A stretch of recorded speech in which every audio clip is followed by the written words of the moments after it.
আসানসোল দক্ষিণ, যেখানে বিজেপি প্রার্থী হয়েছেন অগ্নিমিত্রা পাল, আর সকাল সকাল কিন্তু প্রচার শুরু করেছেন তিনিও। রানীগঞ্জের বল্লভপুরে পায়ে হেঁটে প্রচার সারলেন অগ্নিমিত্রা পাল।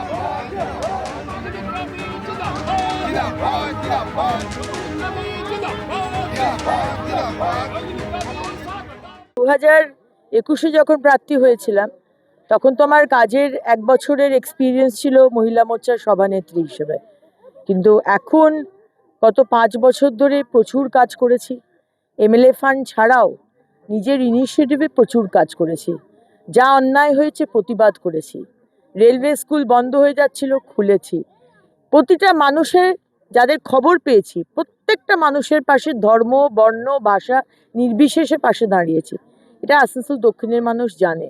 সুতরাং আমার মাননীয় প্রধানমন্ত্রী 21টা রাজ্যে যা কাজ করেছেন, আর আমি আমার বিধানসভায় যেটুকু কাজ করতে পেরেছি, আমার ভরসা আসানসোল দক্ষিণের মানুষ, বাংলার মানুষ বিজেপিকেই ভোট দেবে।